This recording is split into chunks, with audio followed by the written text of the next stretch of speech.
Sound Transit website for access to outage alerts. Sound Transit has plans to replace the escalators in the downtown transit tunnel by 2031. Today in Seattle, expecting highs near 66 degrees, 40% chance of showers, 61 degrees right now under cloudy skies. This is KUOW. Support for NPR comes from NPR stations. Other contributors include Fisher Investments Wealth Management, offering guidance on retirement income, Social Security, and estate planning. More at FisherInvestments.com. Clearly different money management. Investing in securities involves the risk of loss. Welcome to Friday. Welcome to Week in Review here on KUOW in Seattle. I'm Bill Radke. It's good to talk with you again. We get together at the end of the week, and when I say we, I mean me and some journalists who know their stuff, and we tell you stuff. We ask questions. We try to figure out what happened this week and what it means. And I'm so happy to have on Seattle Met senior editor Allison Williams. Welcome back, Allison. Thanks a lot. Fox 13 reporter Jennifer Lee. Welcome back, Jennifer. Thanks, Bill. Nice to be here. Nice to see you. And Seattle Times transportation reporter David Kroman. Hey, David. Hello. And I can see all these folks because we stream the show for you on YouTube and Facebook. In case you want to watch, just search KUOW Public Radio. David, is that an orange or a tomato on your cap, on your ball cap? Oh, it's a tomato. Okay. Yeah, that was my guess. Yeah. Colors can be funny on Zoom. Allison, are those orange headphones or salmon colored? I always find salmon to be a weird color. Like it doesn't actually, to me, look like the color of salmon. But yeah, that's sort of what this is. Pinkish, orangish. Yeah, salmon's got a little more red going on. Jennifer, do you care about any of that? I was actually really struck by that tomato. Yes. It is the greatest food. If I had to choose one greatest food that I wouldn't want to eat all by itself, but that makes everything better. I think we can agree on the tomato. But are there other things? Should we talk about the news of the week as well? Sure. I mean, we're here and the show's Week in Review. So let's talk about what happened this week. You know, the time that our state legislature decided that there were too many dangerous, high-speed car chases, police car chases, and they passed a law restricting when police could give chase. Well, police chiefs claim that Washingtonians have learned. They now know that police can't chase them. So when they see the flashing police lights in their rearview mirror, they don't pull over. They just keep driving. The head of the state sheriffs and police chiefs, Steve Strand, says since January of this year, more than 900 drivers have failed to stop for a state patrol trooper, and local police departments report the same behavior. Here's some of this report from this week's story by KUOW's Austin Jenkins. We have seen a significant change in the environment out there where the word is out. Case in point, listen to what happened in Redmond, Washington in March. 911, what are you reporting? A driver called 911 to say they were driving with a suspended license and would not stop for the officer trailing behind them. The driver actually cited the House bill that restricts police pursuits. Are you able to pull over? No, because I'm driving suspended. He's not going to get me. It's a violation of 1054. It's a violation of 1054, meaning the law. That is a savvy scofflaw. David, since we're talking cars and you're a transportation reporter, I'll start with you. Do you believe the police chief's account of what's going on here? Yeah, I mean, I do believe that they're probably seeing more of this. It's hard to compare exactly because unless I missed it, they don't have like a ton of historical data on how many people per year are not stopping for police. But you know, I mean, I had heard grumblings about this in doing other reporting too. So it's certainly come up independently of recent reporting, and I know it's a thing that people are talking about.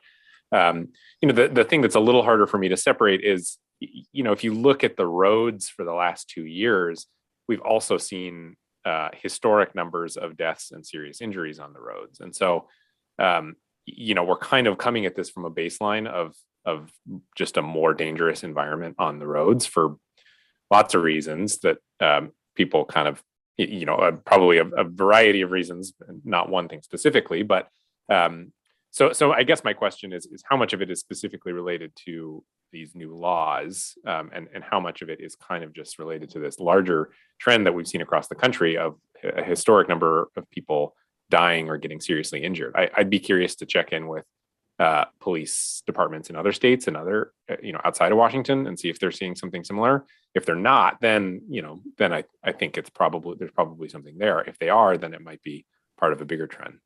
We'll talk more about this law in a moment. Allison, any reaction to this story? Well, I heard this story while driving down I-90 on KUOW, and I immediately raised an eyebrow when I heard them say that there's a specific number, which sounds very big, 900, I can't remember exactly what it was, that they don't have any data to compare it to in the past to say whether this is an increase, and that they were attributing it specifically to this law, which I personally had not heard of until hearing the story, which made me doubt that en masse Washington drivers specifically are thinking about this new law and therefore changing their behavior. I think there's absolutely a possibility that the tenor of behavior on our highways has shifted, but just that reaction to me of hearing that, well, we're going to throw a big number at you and expect you to react and say, well, that's awful, it must be terrible, we should rethink this law, when other than that one driver who went on 911 and cited this law, I would not expect that would be a direct reason why people would change behavior. That was sort of just my reaction. Yeah, we should say a little more about this law then. Tell me if I have this right. My understanding is that after this restriction, police are allowed to give chase in limited circumstances, that basically they have to judge the situation to be dangerous. For example, it's an escaped felon, or it's somebody accused of a violent crime. Jennifer, what other information or questions do you have about this? Yeah, I mean, law enforcement is in a tough position because there has to be probable cause. And without that, by this law, they're not allowed to pursue these vehicles or high-speed chases. I did see some video that was shared by State Patrol with one of our reporters, Alejandro Guzman, this week. The officer is clearly initiating that traffic stop. The lights are going off. They're not moving at a high speed. They're just saying you should pull over. There are videos of vehicles that are, going about this in a very dangerous way, fleeing police, but also moving at high speeds across highways, going on shoulders, trying to bypass other drivers. So I think there has to be a real conversation about safety all around. Because in these situations, it can be quite dangerous as well. And I also really appreciated the reporting with KUOW, because I wondered, okay, so just take the license plate down. But even by doing so, in a lot of these cases, it sounds like the license plates don't match the vehicle. So it could be a situation of a stolen license plate. And also it's difficult to prove who was actually behind the wheel, if it would be the person who had that license plate or a registered vehicle. Right. We asked some KUOW listeners in our community feedback club about this topic, and just a couple of comments here. James said, laws must be enforced. If not, lawbreakers will take advantage and lawlessness can only increase, which more greatly endangers the public. Mark, though, in Lake Stevens said, no police chase experience here, but every opponent of the measure who I've spoken to has a romantic idea of how police chases play out. None of them imagine the ruin of a lost loved one. Their fantasy doesn't reflect the data.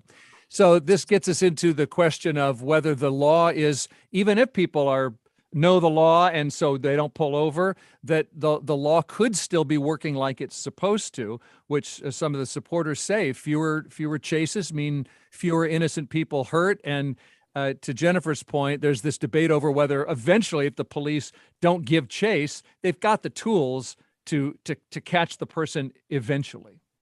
David, does that, what do you mean? Yeah, I mean, I think there's been a lot of scrutiny paid to specifically low level traffic stops since the protests in 2020, which is that a lot of people, a lot of times people will be getting pulled over for something fairly minor, but maybe they have they have a warrant on their record, or they have a failure to appear or something like that, and they just don't want to have that interaction with the police, and then they run, and then you take what started as basically a pretty small thing, and then you turn it into a more dangerous situation. At the state legislature, there was one bill to actually basically ban cops from making those kind of low-level stops altogether. It didn't go anywhere, but in Seattle, they reduced. Cops have been told no longer to stop people for broken taillights and or helmet violations, or something hanging on their mirrors. And so for me, the question is, I guess more broadly, is when you turn something like a broken taillight into a high-speed chase involving multiple police officers, is the big question is, are you actually turning a not that unsafe situation into something much more unsafe by having these chases? And I think that's kind of what they're trying to legislate for. Right. We've been talking about this report from state police chiefs, state patrol, but also some city police departments about an increase in drivers just not pulling over since the ability of police to give chase got restricted by the state legislature. And you're listening to KOW's Week in Review. I want to move to another note on criminal investigations. This week, there was a joint investigation by the Seattle Times and KUOW that revealed that a lot of sexual assault cases involving adult victims are just not being investigated by the Seattle Police Department because that SPD unit is very understaffed. Normally, the sexual assault unit has 10 or a dozen detectives, and now it's got 5 detectives. Allison, we know that Seattle Police Department has lost a lot of officers. Do we know whether the sexual assault unit has been cut back more than other units have? I was really impressed with the depth of reporting on this. And it does sound like staffing is absolutely an issue, but also prioritization comes into play of where to put the staffing that is available. I think it was a very shocking sort of thing to hear that these sexual assaults aren't being investigated. But you have to remember that sort of historically and nationwide, sexual assault, that part of crime suffers from lack of investigation and lack of resources overall. So this particular instance is there's a suggestion that maybe emphasis on some other kinds of crimes, violent crimes, more visible crimes might have changed prioritization. It does sound like so many places, staffing is absolutely at play here. And, it's hard to say. I don't think I'm as familiar enough with the history of the SPD to say what drove this overall, but it is certainly a shocking sort of realization of just the number of people, and that meaning the number of cases that are just not being investigated at all. Yes, Jennifer, city voters and business owners have said they want more enforcement of homeless encampments and open drug markets and shoplifting and shootings. So how does SPD make those kind of choices, or is it clear? Did you get a sense from the reporting that that this deprioritization of the sexual assault unit is out of whack with what the people of the city want? Well, based on the reporting, which was excellent, it sounds like Chief Adrian Diaz did address this with city council members, and he was placing priority on patrol and, having officers responding to those initial 911 calls. And he kind of gave this explanation of, okay, well, if we don't have the men and women to go out to those calls, then we will never know about any of these incidents, including those sexual assaults. Which, if you think about it, you can understand where the chief is coming from. But on the other side, that means there are dozens and dozens of victims who've suffered a sexual assault, and having that investigation progressing and reaching a resolution can mean a really big deal for these individuals. So it is very unsettling, and I think that it's really great that there's a light being shined on this issue. Yeah, David, the King County Prosecutor's Office say there's a drop-off in the number of cases that are being referred to them by Seattle police, and that some cases get compromised by the delays. And then at last count, there are 48 cases just not currently being investigated at all. What was your reaction? Yeah, I think I don't know that you would find a lot of people who would point to past police investigations of sexual assault as some ideal example. I think this has been a concern for a long time, both locally and nationally, just around how police approach victims of sexual assault. That said, we see this a lot. You hear a lot about priority, hotspot policing, in around 3rd Avenue, sometimes in, Magnolia even, or just certain neighborhoods around town where they put a lot more officers because there have been a lot of complaints about, certain crimes, property crimes, things like that.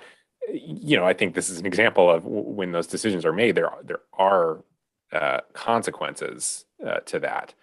The thing that stood out to me the most about the reporting that I think really drew a stark contrast was that the number of officers assigned to respond to homeless encampments is much larger than the number of officers on the sexual assault unit. And, the police officials say, it's not an apples to apples comparison, and it's different training, and that's fine. And I'm sure that's true. But, at the end of the day, it's not like people couldn't be retrained, or you couldn't kind of create incentives for people to go. If I have a hard time believing that if leadership wanted more people in the sexual assault unit, there wouldn't be some way of kind of making that happen, even if it's not maybe a direct comparison between homeless response and sexual assault investigations. In fact, our next news item here is also related to the moving away of work from the Seattle Police Department. This has to do with, David, the fact that the city of Seattle is tearing up more than 200,000 parking tickets. Will you tell us what happened there? Yeah, this was fascinating. So I got a call earlier in the week from the head of the Seattle Police, the Seattle Parking Enforcement Officers Guild, so the union representing parking enforcement officers. And about 8 months ago, they were moved from the Seattle Police Department into the Seattle Department of Transportation. It was kind of, in some ways, the most concrete kind of, quote, defund the police move that the city ever made, because they were actually reducing the footprint of the Seattle Police Department by, about 100 people who do this job. It's fairly significant. But, when she called me, she said that her officers had been looking at their tickets and were finding that they had all been canceled for the last 7 months. And they hadn't been given any heads up as to this would be happening. So they had no idea why this was happening. And they started looking into it. And what turned out what happened was, when they moved from the Seattle Police Department into the Seattle Department of Transportation, they should have received a, quote, special commission from the Seattle Police Department, which is the certification that is given to non-police employees to basically allow them to do enforcement actions. They never got that, which means they were never technically authorized over about 7 months of work to be writing parking tickets.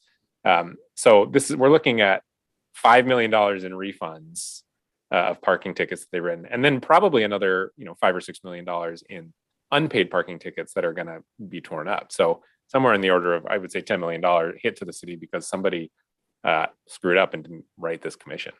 And it is a technicality, right? The people still deserve the tickets as much as they ever did. It's not like the city gave tickets to the wrong people. No, there's no evidence that they were doing anything they were, there was some publicity around this move, but all evidence suggests that basically the parking enforcement officers are doing exactly the same job they were doing under the Seattle Police Department. They're just doing it under a different boss. So, I'm sure you can find listeners who would say that their parking ticket was unjust, but there's no.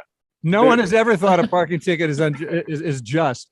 But I have good news for them. If they think that, they probably don't have to pay it, because if it was written between September 1st and April 5th, it's probably been canceled. But since it's a technicality, I'm calling on all honest people who, if you got a parking ticket, send the money in anyway, even if you don't have to. You parked too long. Do the right thing. I'm sure Allison would. I would be surprised if they could then process that. David probably knows more about that, but I don't think you get to make a voluntary donation to SDOT and have it them take the check. Would just be my guess. It'll probably be cheaper for them to just mass forgive all these than to try and process individual refunds like this. So as far as staff hours goes, I think and staff hours, and then honestly, legal liability, I'm sure they're happy to just fork out the $5 million rather than, the more complicated paths this could go down. Jennifer, don't send the money in after all. Well, I was going to say, I did get a parking ticket in February, and I had to check the dates once I saw the reports come out about this. And I was like, okay, well, I guess if they're just going to send me the money back, I don't even know where to send it back to. So I have no choice. It's like having a lottery ticket. Where'd I put that parking ticket? What's the date on there? Well, Exactly. it was a fun piece of reporting because so I got this tip and this person had sent me a few license plate numbers, and indeed I could see that they were canceled, but it was only like 4 or 5 examples, so I wanted more examples to know that this was actually happening. So I was I've kind of started going back into the Seattle Times office, and so I was literally walking around and sending people messages and being like, come to my desk if you have a parking ticket. And so the other reporters were walking over to my desk and punching in their license plate number, and they'd yell and cheer when it turned out they didn't have to pay their parking. It's a match. Yeah. You learn just how good a parkers your colleagues are. Yeah, exactly. I think I made a lot of friends over there. Well, that's the Seattle Times transportation reporter David Kroman who unearthed, and with the help of his colleagues, that story for you. One last question on that. We got to take a break. Who was actually behind the defund the police had to do with harms coming from disproportionate enforcement and overuse of force? Who was being hurt by police, by the fact that parking tickets were written by police? And should the transportation department be parking enforcement, or shouldn't they? What's this really about? I mean, the parking, interestingly, the parking enforcement officers actually were in favor of some kind of move away from the Seattle Police Department, because they felt like they could be kind of bigger and better community ambassadors. And so they actually wrote a letter saying, hey, we want to take on more responsibilities. And the idea is, you kind of remove them from a law enforcement context, and they can, maybe they look more holistically at the problem and sort of, think about safety and things like that more. But a lot of them didn't want to move into the Department of Transportation. They wanted to move into this other kind of community service department. So since they have moved into the Department of Transportation, my sense is there's actually a lot of dissatisfaction with how that's gone. So I don't know. We'll see. I think there's more to the story, so we'll see. David Kroman on the snafu beat, and we've got Allison Williams here from Seattle Met. We've got Jennifer Lee from Fox 13, and we're figuring out what happened this week on the Week in Review. We're streaming it on YouTube and Facebook, and we'll take a quick break and be right back. Well, maybe those honest folks can assuage their parking ticket guilt by making a donation to KUOW in the amount of the ticket. Why didn't I think of that? Just an we'll idea. Process it. Just an Thank idea. you. $54. We've got light rain and 61 degrees in Seattle. Support for KUOW comes from Bill and Paula Clapp in partnership with Seattle Foundation, saluting the Seattle YMCA for providing summer camps to over 3,000 young people last year. The Y is now expanding these camps to reach even more youth. Learn more about how to help at seattleymca.org/camp. You're listening to Week in Review on KUOW. I'm your host, Bill Radke, and Jennifer Lee from Fox 13, you flagged a news item this week about Northwest Hospital Poison Centers reporting an increase in child suicide attempts. What is happening? Yeah, it's pretty startling numbers that were coming out. Basically, from 2019 to 2021, the Washington Poison Center is logging a much higher number of youth who are coming into emergency rooms after having taken a substance or medication to self-harm or attempt a suicide. So it's pretty dark stuff. Yes. And this is parents' medications? Are we talking about, their parents' antidepressants? Are they talking about something that these little kids know is poison? I mean, that's a broad question, but I'm trying to get a sense of what's happening here. Yeah. So after this was reported, a lot of healthcare providers, as well as behavioral health specialists, have definitely been putting out that call to parents to make sure that they're locking away their over-the-counter and prescription medication, because that's really inside the home, the most accessible way that a child of this age, and we're talking as young as 10, 11, 12 years old, can access these types of substances. So they're really getting that messaging out there now. And some of the data that was coming in was truly, like, you can really see how concerning this is. Apparently in that time period, 58% increase in patients 6 to 12 years old. And just to put this into a little more perspective, it seems to be really heightened starting from the age of 10. And 37% in patients ages 13 to 17 years. So those are all increases that they've seen in just the last several years. And in speaking with some of those mental health specialists, they say that a youth mental health crisis. It's something that they've been seeing data about even before the pandemic, that's where we were heading. And I think the pandemic did not help, especially when you're that young. I mean, one of the behavioral health specialists even put it to me in this perspective of when you're young, a year feels like a century. And if you really put that into perspective, these children have not lived very long. So it is a big portion of their lives.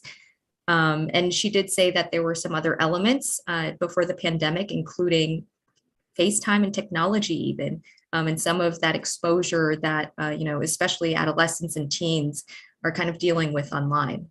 Yeah. God, that's troubling. And Allison, you were saying that we're used to locking medications away from toddlers. You put the little lock on your cabinet, or teenage, troubled teens. We know about it as being a suicide risk. We just don't usually think of that with an 8-10-year-old kid. That really struck me, that part of that article about how you don't think of a 10-year-old or an 8-year-old considering mortality, considering self-harm. And I think that's a huge mistake. I think in many different arenas, to assume that younger children aren't dealing with large issues and might need mental health screening in advance, and not just as a reaction to a really terrible event like this. But yeah, I think that when I think about my friends with children and family, I will definitely be raising the idea that there's no age at which they're safe, from the toddlers that could get into a bottle to an 8 or 10-year-old who might be dealing with some very huge problems and might turn to what's in the home, because they are not going out on the streets or going out to steal something. That's where they're going, is inside the house. Right. Jennifer, any more advice, what we can do about it that you learned? Mm-hmm. The number one thing I kept hearing is to create a culture of communication. And this was also directly communicated by Dr. Kira Maseth. She's on the behavioral health strike team for Department of Health here in Washington State. And she was saying that having that open communication, asking those open-ended questions, and building that type of relationship within the household can help you as a parent know what your child's baseline is.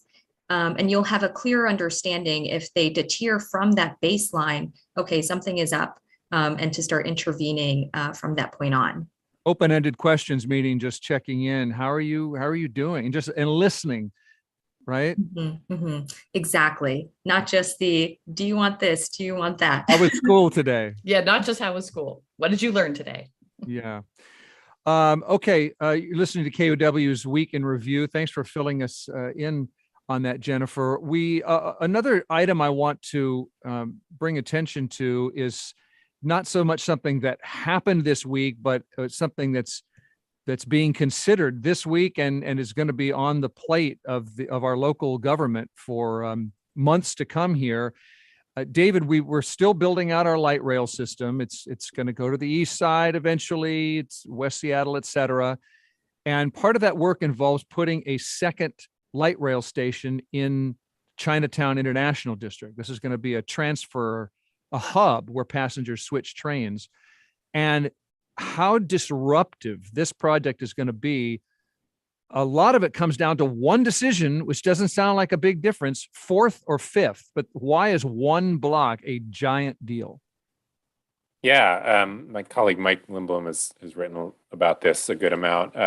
It's a big deal because, and if you can picture the Chinatown International District, 5th Avenue is the one that kind of goes, it's like just west of Uwajimaya, between Uwajimaya and where the current light rail station is. And then 4th Avenue is down by the big road down there, kind of, if you're walking from Chinatown International District over to the stadiums, you cross that big. You have to cross it, arterial.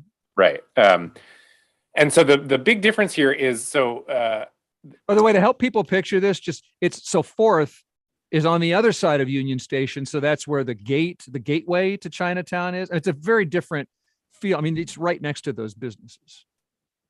Yeah. I mean, fifth. I'm sorry, fifth as opposed to 4th. It's only a block, but it's a big separation. Sorry, go on. Yeah, it's a big separation. And so, in the world of like mega projects like this for transit, The general advice lately has been, rather than doing these big deep bore tunnels, you do, quote, cut and cover tunnels, where you dig a trench and then cover it over, because there tends to be less complicated and cheaper. The big trade-off, though, is it's a lot more disruptive to the neighborhood, because you're tearing up whole streets rather than kind of digging under. So there's already this kind of conflict between what experts talk about building for transit and the disruption to the neighborhood. But when you're talking about the Chinatown International District, it's a neighborhood that has had a really hard time. It got really slammed by the pandemic. A lot of street homelessness, a lot of crime down there, and then also has a long history of being really impacted by mega projects. The construction of the highway through it, and the Kingdom, and hotels, and the streetcar most recently. And so the kind of less disruptive option to the Chinatown International District is 4th Avenue down the way. The problem there, though, is 4th Avenue, as you can picture, is a very big road, and building a station there would require basically tearing up and redoing that road. So it would cost about $500 million more dollars. So the difference between about $1 billion construction project and $1.5 billion construction project. So there's not really a lot of good options here. Either way, either you're kind of disrupting a neighborhood that has been through a ton already, both in the last 2 years, but also the last few decades, and kind of taking on a much bigger project that could have fairly disruptive impacts on that major roadway there. And Jennifer, David mentioned some of the projects that have gone through Chinatown International District, but residents there also have reason to look at a history of racism as being part of all of that, and to wonder if that's still going on today. Mm-hmm. Yeah, based on the reporting that I saw, there are definitely some community voices, including, Uwajimaya and others in that community, saying that, it's pretty troubling. And especially if you think about the people who actually live there, like grandmas and grandpas, and, people who just are trying to raise a family, and to have those continued disruptions, and in some ways to feel like, okay, we can do this here. We've done it here before. But I think to have these community voices speaking out and advocating for the other location, I hope will be listened to. Allison, how'd you react? Well, I love that historical context. I think when we're talking about light rail, we think back to maybe only as far back as our first light rail stations, maybe, and not thinking about things like I-5 or the stadiums, and not just the newest stadiums, but the one that was there before. And I think that's something that really helped me give some context to how that neighborhood has been reshaped forcefully, and understanding it has the local voices that need to be listened to are not coming at this from a knee-jerk reaction. They're coming from with a deep historical knowledge of what it can do to a neighborhood to have a big project in a place that doesn't suit the residents. So I think that was the most striking thing to me, is to really remember to widen my scope of what it means to affect a neighborhood. And what we see today is built on decades and decades of other projects. And David, is this solely the Sound Transit Board's decision? And what are the governments of Seattle and King County, mayor, councils, what are they saying? Well, the mayor, Bruce Harrell, has not been super vocal about this yet. So I'm not entirely clear on his thinking here. Mayor Jenny Durkin before him was not in favor of the project that was going to be most disruptive to the Chinatown International District. She wanted, and she, the Sound Transit Board is made up of elected officials from around the region. So traditionally, the mayor of Seattle sits on the board. So both Mayor Harrell and Mayor Durkin before him have been on the board. So she was kind of vocal in finding a way around. She wasn't specific about what the alternative would be, but finding a way around having a disruptive project in the International District, because it's more than just loud noises or whatever. Like certain businesses, you can picture the Joe's Tavern there and Ping's Dumplings and a few other businesses that would actually be torn up. That building would be gone, and then the gate that's right there that couldn't get any more symbolic than this. They'd have to wrap it to keep it from being damaged for years as they do this project. So the impacts would be pretty significant. But again, this is already, Sound Transit is already struggling with increased costs. They just got off of this concrete strike that has been really disruptive. Everything's being more expensive. So doing the alternative on 4th Avenue, again, like I said, it just requires a lot more money. Right. Yeah. People would be have to leave their homes for years. Yeah. You know, they just go on. And what's the big? We'll move on to another topic. But what besides money and that's a lot. What about how long this would take if the dig went deep versus shallow, 4th Avenue versus 5th Avenue? Can you give us a sense of what the options are? Yeah, I don't have the timelines off the top of my head, so I don't want to misstate them. I'll pivot though when you mention the deep question. That is another aspect of this, which is when you're doing the deep bore tunnel, which is what one of the options would be, is you're going really deep. You have this question of actually how long it takes you to get from the street down to the station, and that's been a major concern. Is some of the options they're looking at, it would add 6 minutes from getting to the street down to the train, which doesn't sound that big when you say it that way. But if you're already sort of talking about 20 minutes, or you're trying to kind of make this as efficient of a system as possible, if you're doing that deep bore tunnel and it's taking you 6 minutes to get from the platform to the street, that's a significant addition. That's if the escalator works. It's really more like a half hour. I mean, and that's a real. I mean, I don't know that you could find anybody in City of Seattle who is going to put their trust in escalators working in Sound Transit stations. It's amazing. If you're not a light rail rider, I'm not just saying this to be a crank. It's just stunning. I'm sure there's something hard about it, but escalators are broken down. Boy, I don't want to exaggerate it, but it seems like, yeah. And I mean, it's an annoyance. It's something we joke about, but then that also is very serious for accessibility issues. Absolutely. So I hadn't realized that the deep bore would be a different depth than doing the trench. It's not like the same tunnel, but 2 different ways of getting there. So that is really interesting. I whenever I think of this escalator question, I lived in St. Petersburg in Russia for a little while, and they have literally the deepest metro stations in the world because they were built to double as bomb shelters. And so that would be like these 15-minute long rides down these escalators, but they did not break. I never once saw a broken escalator. Yeah. So someone somewhere in the world knows how to build, and they were very fast escalators too. So there are people in this world who know how to build highly effective escalators, but they apparently do not live in the Puget The demand is here in Seattle, if anyone is listening. Yeah, so all you escalator engineers we have a worldwide audience, and we're calling on escalator engineers to come here, and I'll put you up in my home and we'll solve this together. I saw a funny tweet that was a picture of the first escalator in Seattle being put in I believe the Bon Marché in whenever it was, the 40s or something like that. And the caption was, "The last time all the escalators in Seattle worked." All right. I'm sure there's transportation department listeners just saying, thanks a lot, Week in Review. But there it is. Anything before we're going to take a short break? Did we pretty much cover the CID light rail debate? How about what can our listeners do about it? There's still time to weigh in, right? This decision hasn't been made. Well, it hasn't been made, but the environmental impact, the comment period on the environmental impact statement has closed. I mean, there's always, nothing's final until it's final. So, I mean, yeah, they have meetings basically most Thursdays, and if you want to weigh in, you can. It might be a little baked in already, but. Okay. I think Sound Transit announces its preferred option this summer, and then they actually make a decision next year. So there you go. That's right. Week in Review, that's David Kroman with the Seattle Times. We've got Jennifer Lee here from Fox 13 and Allison Williams from Seattle Met. And we're working through the week's events with you on Week in Review. We take one more short break, and then we'll come right back.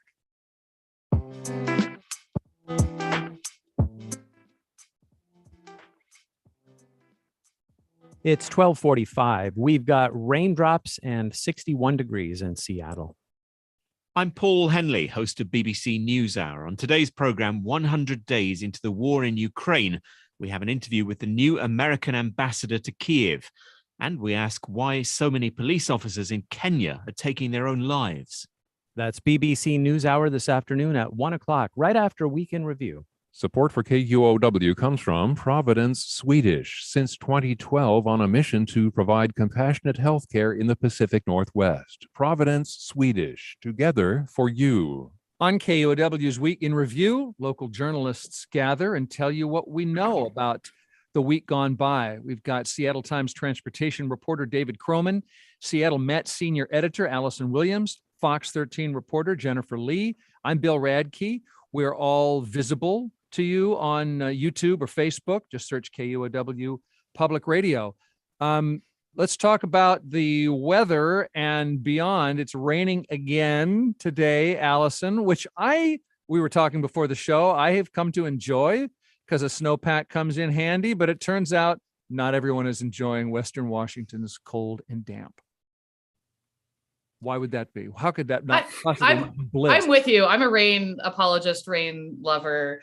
I think that although I saw a funny tweet from, again, another funny tweet from the Weather Service, National Weather Service, that noted that our number of hours at the end of May above 70 degrees in the entirety of 2022 was 5 hours, whereas normally it would be 80 hours, 100 hours.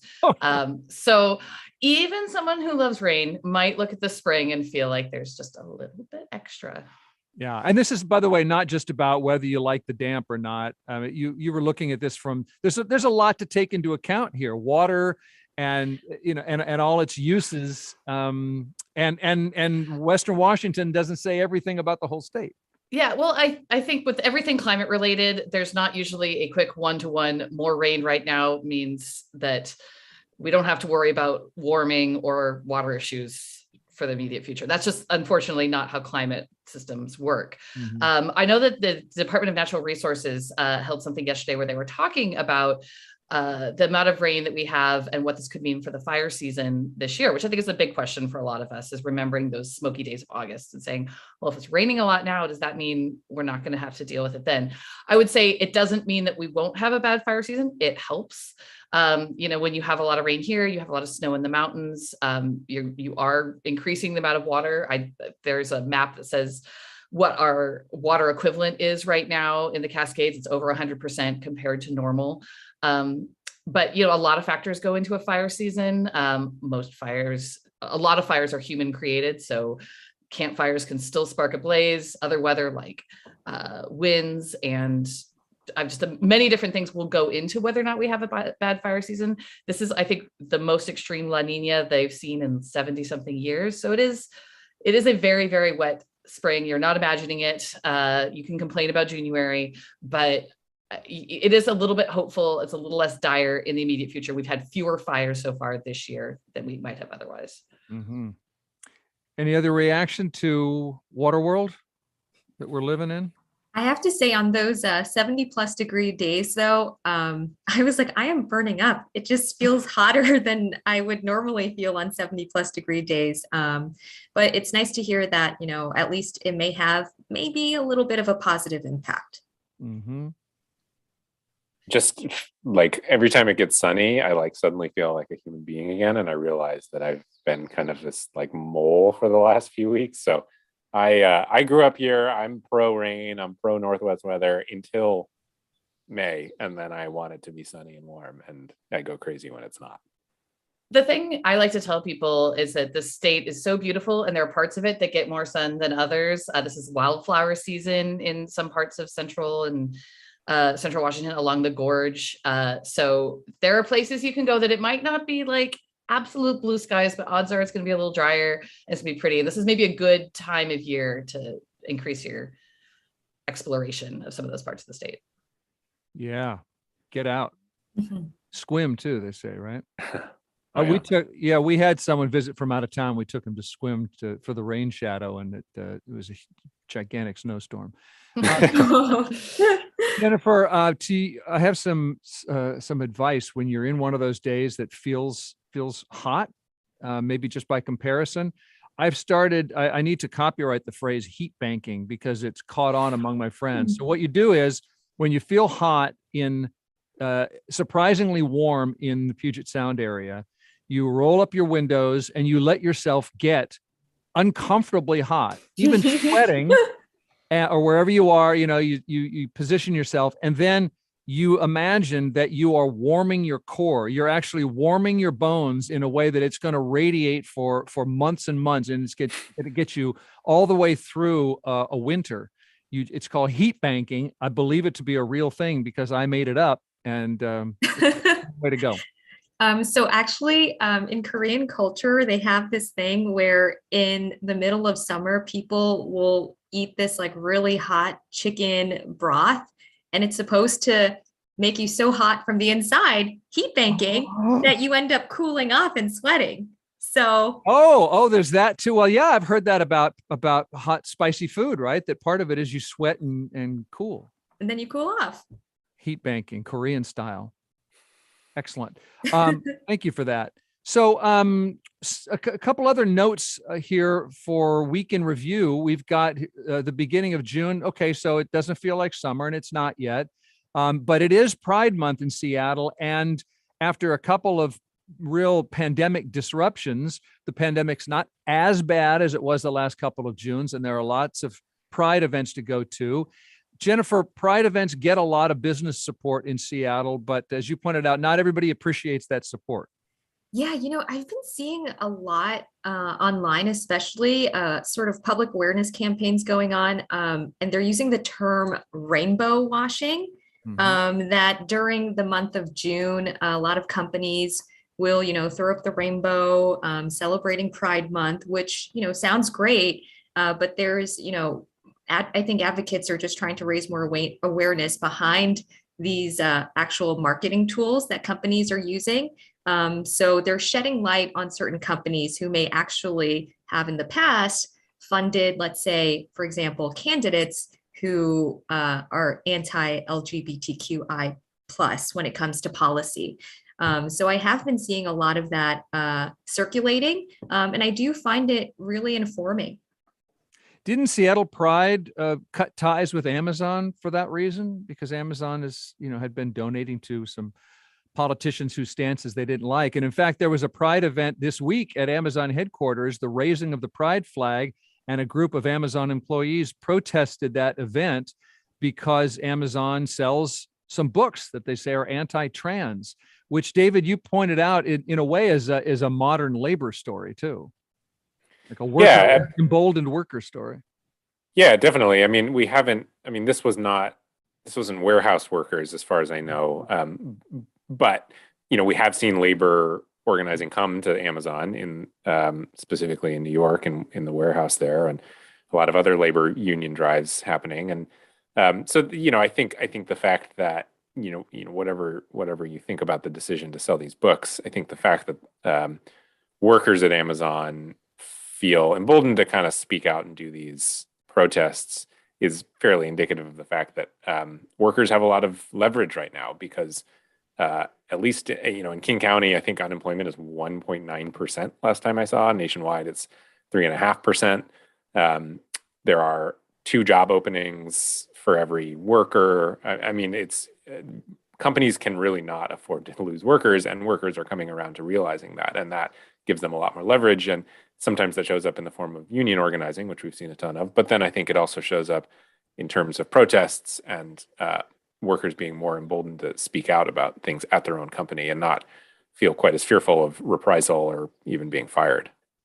Allison, regarding rainbow washing, don't people think of all corporate support as just marketing? And I mean, do people assume businesses care deeply about the events whose signage they have their logo on?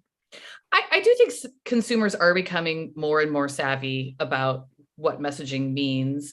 I think there are these things that you see on social media. There could be a broad awareness, and then we're starting to see that come out into the real offline world, actual actions responding to that. It's a lot easier to have a rainbow logo or to have a Black History Month post for a corporation than to say, interrogate, the diversity of your employment, to look at your healthcare policies and family policies and things that take a lot more work to actually be supportive of some communities. And I do think especially younger consumers are getting more and more savvy, and places can't get away with it. And there's also been some pretty high profile places where, say, a company might support certain politicians or certain laws that are very clearly in not supporting whatever community that they're trying to celebrate that month. So I do think that especially the younger folks aren't as fooled by that cutesy. And also, I don't know if you've seen any of the funny like Walmart Pride t-shirts and stuff like that. There's also a lot of fun being had online, looking at what corporations have done, co-opting something that's a very complicated event. Pride is a celebration, but it also commemorates protest and it incorporates parts of protest. And it is not a one note issue. And it's funny to sometimes watch the very big corporations turn it into something flat and silly. Yes. Well put. The best example I think I saw recently was BMW, and they have all these different BMW brands in different countries. And it was like US, Germany, Italy, all of them, all their logos were kind of BMW logos, but with rainbow colors. And then BMW Saudi Arabia was still just the normal BMW logo, which I think is, telling of the fact that I think the sense with a lot of this kind of corporate involvement and pride is they are only kind of committing to it when the issue has become, widely accepted enough that it's a safe statement for them to make. But, in terms of, BMW and Saudi Arabia, it's like, that's not a safe, they don't, the second they're sort of challenged by that, they you're seeing this example of them kind of backing off of actually kind of taking a stand. It's a co-sponsorship. It's not a protest. Yeah. Okay. Exactly. Well, we're coming to the end of the show here, and where we always try to leave you with something to smile about. And I hope Pride events are going to make you smile this month. Another festival that returned after a pandemic hiatus is Folklife last weekend, a 51-year-old tribute to food and music and culture and craft. And here's a little flavor of this year's Folklife. I noticed you're doing a little accordion playing here today. Yeah. You think you could play some of that for us? Just a little something. Sure. All right, on ahead.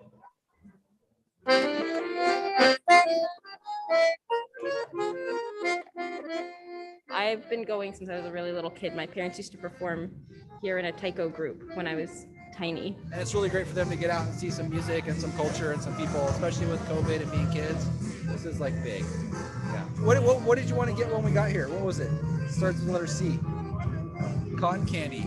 We got some cotton candy. Yeah, there was a definite gap in my year when Folklife wasn't here. It's always great to see what buskers are able to drum up.